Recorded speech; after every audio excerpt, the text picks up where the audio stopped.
ಈಗಲೂ ನಾನು ಹೇಳ್ತಾ ಇದ್ದೀನಿ, ಈ ಎಲ್ಲ A1 ಯಾಕೆ ಮಾಡಿದ್ದಾರೆ? ಈಗ ದರ್ಶನ್ ಆ್ಯಂಡ್ ಟೀಮ್ ಕೊಲೆ ಮಾಡಿದೆ ಅನ್ನುವಂಥ ಆರೋಪ ಇದೆ. ಕೊಲೆ ಆಗಿದ್ದಾನೆ, ಹಾಗಾಗಿ ಅವರ ಮೇಲೇ ಆರೋಪ. ಕೆಲವರು ಒಪ್ಕೊಂಡಿದ್ದಾರೆ ನಾವೇ ಮಾಡಿದ್ದು, ಆಮೇಲೆ ಬೇರೆ ಎಲ್ಲ ಆಯಿತು. A1 ಯಾಕೆ? ಪವಿತ್ರ ಗೌಡ, ಮೂಲ ಕಾರಣ ಪವಿತ್ರ ಗೌಡ. ಪವಿತ್ರ ಗೌಡ ಕರೆಕ್ಟಾಗಿದ್ದಿದ್ರೆ, ಪವಿತ್ರ ಗೌಡ ಈ ಪ್ರಾಬ್ಲಮನ್ನು ಸಾಲ್ವ್ ಮಾಡಿದ್ದಿದ್ರೆ ಈ ಸಮಸ್ಯೆ ಉಂಟಾಗ್ತಾ ಇರಲಿಲ್ಲ. 20 ದಿನಗಳಿಂದ ದರ್ಶನ್ ಅವರನ್ನು ಭೇಟಿ ಆಗಲಿಲ್ಲ, ಮೆಸೇಜ್ ಮಾಡಿಲ್ಲ. ದರ್ಶನ್ಗೂ ಗೊತ್ತಾಯಿತು ಯಾಕೆ ಬರ್ತಾ ಇಲ್ಲ, ಏನು ಮೆಸೇಜ್ ಮಾಡ್ತಾ ಇಲ್ಲ ಅಂತ ಹೇಳುವಾಗ, ಏನು ನಾನು ಇಷ್ಟೆಲ್ಲ ಹೇಳ್ತಾ ಇದ್ದೀನಿ, ಕೇರೆ ಮಾಡ್ತಾ ಇಲ್ಲ ಅನ್ನೋಂಥ ರೀತಿಯಲ್ಲಿ ಅದು ಹೆಂಗಿರುತ್ತೆ. ಸಮ್ಟೈಮ್ಸ್ ನಾವೊಂದು ಸೈಕಾಲಜಿ ಡಾಕ್ಟರ್ಗಳ ಬಗ್ಗೆ ಕೇಳಿದಾಗ, ಅಲ್ಲಿ ವಿಜಯಲಕ್ಷ್ಮಿ ಮೇಡಮ್ ಏನಿದ್ದಾರೆ, ಅವರ ಪತ್ನಿ ಏನಿದ್ದಾರೆ, ಅವರನ್ನಲ್ಲಿ ಸುತ್ತಾಡಿಸಿದಾಗ, ಫಾರಿನಲ್ಲಿ ಸುತ್ತಾಡಿಸಿದಾಗ ಅಥವಾ ರೇಂಜ್ ರೋವರ್ ಕಾರ್ ಕೊಡಿಸಿದಾಗ ನನ್ನನ್ನು ನಿಗ್ಲೆಕ್ಟ್ ಮಾಡಲಾಗ್ತಾ ಇದೆ ಅಂತ ಹೇಳುವಾಗ ಏನಾದರೂ ಒಂದು ಡ್ರಾಮಾ ಮಾಡ್ತಾರೆ. ಅಲ್ಲಿ ಏನಾದರೂ ಒಂದು ಡ್ರಾಮಾ ಅಂದರೆ ಅವರ ಏನು ಮನಸ್ಸು ತನ್ನ ಮೇಲೆ ಬರಬೇಕು ಅನ್ನೋ ಕಾರಣಕ್ಕಾಗಿ ಏನಾದರೂ ಮಾಡ್ತಾರೆ. ಐಡೆಂಟಿಟಿ ಕ್ರೈಸ್, ನನ್ನನ್ನು ಮರೆತು ಬಿಟ್ರೆ ಹೆಂಗೆ, ಏನಾದರೂ ಒಂದು ಮಾಡಬೇಕು. ಸೊ ಹಾಗಾಗಿ ಈ ಥರನೂ ಆಗಿರ್ಬೋದು ಅಂದರೆ ಡಾಕ್ಟರ್ ಹೇಳ್ತಾರೆ. ಇಲ್ಲಿ ನೋಡಿ, ಏನೆಲ್ಲ ಪವಿತ್ರ ಗೌಡ ಒಂದು ರೀತಿಯಲ್ಲಿ ನಾಟಕ ಆಡಿದ್ದಾರೆ. ರೇಣುಕಾಸ್ವಾಮಿ ಕೊಲೆಯಲ್ಲಿ ಪವಿತ್ರ ಪಾಲೇ ಹೆಚ್ಚು, ಅದರಲ್ಲಿ ಎರಡು ಮಾತಿಲ್ಲ.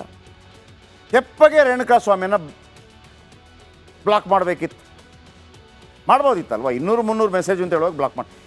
ನಾನು ಅನೇಕ ಸಲ ಹೇಳಿದ್ದೀನಿ, ಎಲ್ಲ ಮನೆಯ ಹೆಣ್ಣು ಮಕ್ಕಳಿಗೂ ಕೂಡ ಫೇಸ್ಬುಕ್ಕಲ್ಲೋ ಇದರಲ್ಲೋ ಇಂಥ ಅಶ್ಲೀಲ ಮೆಸೇಜ್ಗಳು ಬಂದೇ ಬರ್ತವೆ. ಕೆಲವರು ಬ್ಲಾಕ್ ಮಾಡ್ತಾರೆ, ಕೆಲವರು ಅವ್ರಿಗೆ ಗೊತ್ತಿರುತ್ತೆ ಅದನ್ನು ಹೆಂಗೆ ಮೇಂಟೈನ್ ಮಾಡಬೇಕು ಅಂತೇಳಿ, ಅವರಿಗೆ ಹೆಂಗೆ ಪಾಠ ಕಲಿಸ್ಬೇಕು ಅಂತ ಗೊತ್ತಿರುತ್ತೆ. ಅಥವಾ ಒಂದು ಕೇರೆ ಮಾಡಲ್ಲ. ಕೇರೆ ಮಾಡದೇ ಇದ್ದಾಗ ಅವರು ಹಾಯ್ ಹಲೋ ಡಿಯರ್ ಡಮ್ ಡಚಕ್ ಎಲ್ಲ ಆಗ್ಬಿಟ್ಟು ಕೊನೆಗೆ ನಿಲ್ಲಿಸ್ಬಿಡ್ತಾರೆ. ಕೆಲವರನ್ನ ಬ್ಲಾಕ್ ಮಾಡಿಬಿಡ್ತಾರೆ ಹೆಣ್ಣು ಮಕ್ಕಳು. ಇಷ್ಟೇ ಕತೆ. ಆಮೇಲೆ ಕೆಲವರಿಗೆ ಇವರನ್ನು ಮ್ಯಾನೇಜ್ ಮಾಡಲಿಕ್ಕೆ ಗೊತ್ತಿದ್ದರೆ ಸಮ್ಟೈಮ್ಸ್ ಏನೋ ಹೊಗಳುವಾಗ ಖುಷಿ ಪಡ್ತಾರೋ, ಮತ್ತೊಂದು ವಿಪರೀತಕ್ಕೆ ಹೋದಾಗ ಸ್ವಲ್ಪ ಜಾಗ್ರತೆ, ಹೀಗೆಲ್ಲ ಮಾತಾಡಬೇಡಿ ಅಂತೇಳಿ ಜಾಗ್ರತೆ ವಹಿಸ್ತಾರೆ. ಅವರು ಭಯಪಟ್ಕೊಂಡು ಇರ್ಬೋದು. 200-300 ಮೆಸೇಜ್ ಬಂದಾಗ ನೀವು ಏನಾದರೂ ಒಂದು ವ್ಯವಸ್ಥೆ ಮಾಡಬೇಕಿತ್ತು. ಅದು ಕೂಡ ಅಶ್ಲೀಲ ಮೆಸೇಜ್ಗಳು ಬಂದಾಗ, ಅದು ಕೂಡ ಇಂಥ ಕೆಟ್ಟ ಫೋಟೋಗಳು ಬಂದಾಗ, ಅಂದರೆ ಪವಿತ್ರ ಗೌಡ ಅವರಿಗೆ ಈ ಇಶ್ಯೂನೇ ಇಲ್ಲದಂಗೆ ಮಾಡ್ಬೋದಾಗಿತ್ತು. ಯಾರೇ ಹೆಣ್ಣು ಮಕ್ಕಳಾಗಿದ್ರು ಕೂಡ ಇದನ್ನು ಮಾಡ್ತಾಯಿದ್ರು. ನೆಕ್ಸ್ಟು, ಇನ್ನು ರೇಣುಕಾಸ್ವಾಮಿ ಜೊತೆ ಇವರು ಯಾಕೆ ಚಾಟ್ ಮಾಡಬೇಕಾಗಿತ್ತು? ರೇಣುಕಾಸ್ವಾಮಿ ಕಳಿಸಿದ್ದಾನೆ ಮೆಸೇಜ್, ಹೌದು, ತಪ್ಪು.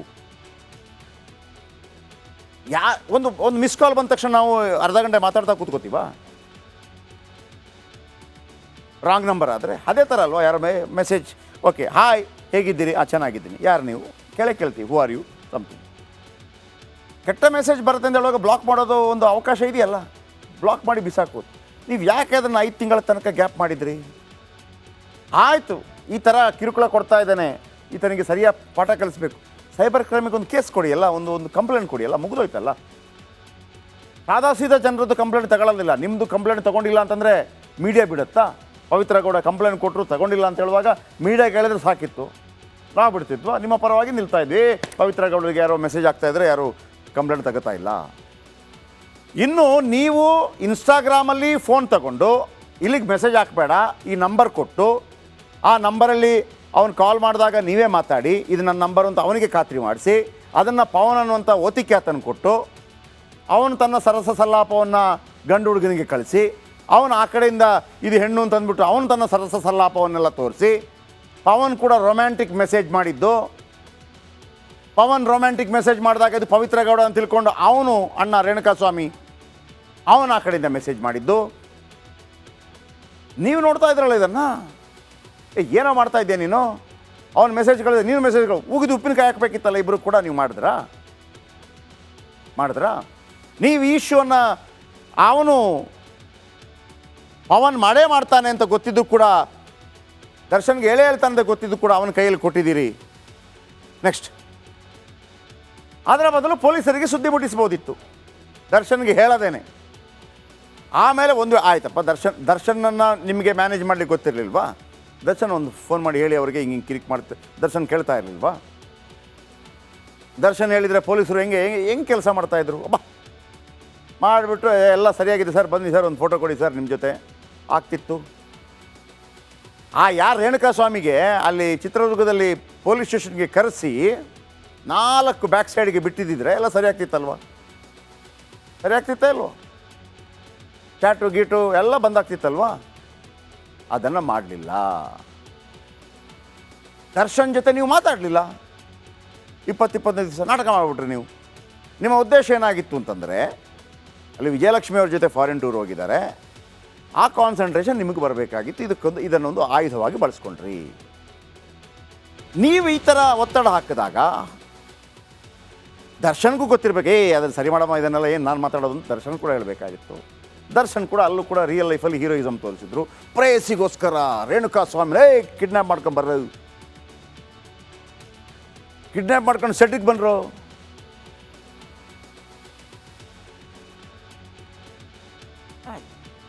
ಶೆಡ್ಡಿಂದ ಹೋಗಿದ್ದಂಗೆ ಶೆಡ್ಡಿಗೆ ಕರ್ಕೊಂಬರೋಕ್ಕೆ ಜನ ಇದ್ದರು, ಶೆಡ್ಡಿಂದ ಕರ್ಕೊಂಡು ಹೋಗೋದಕ್ಕೆ ಜನ ಇರಲಿಲ್ಲ. ಅದು ಪ್ರಾಬ್ಲಮ್. ಶೆಡ್ಡಿಂದ ಕರ್ಕೊಂಬರೋಕ್ಕೆ ಕ್ವಾರ್ಟರ್ ಎಣ್ಣೆನೋ ಹಾಫ್ ಎಣ್ಣೆನೋ ಸಾಕಾಗಿತ್ತು, ಶೆಡ್ಡಿಂದ ಕರ್ಕೊಂಡು ಹೋಗೋದಕ್ಕೆ 70 ಲಕ್ಷ ಬೇಕಾಯಿತು. ಆದರೂ ಅವ್ರು ಕರ್ಕೊಂಡು ಹೋಗಲೇ ಇಲ್ಲ. ಓಕೆ, ಇನ್ನು ತನಿಖೆ ವೇಳೆ ಉಲ್ಟಾ ಹೊಡೆದಿದ್ದಾರೆ ಅನ್ನುವಂಥ ಮಾಹಿತಿ ಬರ್ತಾ ಇದೆ. ಒಂದು ಗಾದೆ ಮಾತಿದೆ, ಕೋತಿ ತಿಂದು ಮೇಕೆ ಮೂತಿಗೆ ಒರೆಸಿ ಹೋಯ್ತು ಅನ್ನೋ ಹಾಗೆ ಪವಿತ್ರ ಗೌಡ ಅವರ ಹೇಳಿಕೆ ಈಗ ಸರಿ ಹೊಂದುತ್ತಾ ಇದೆ.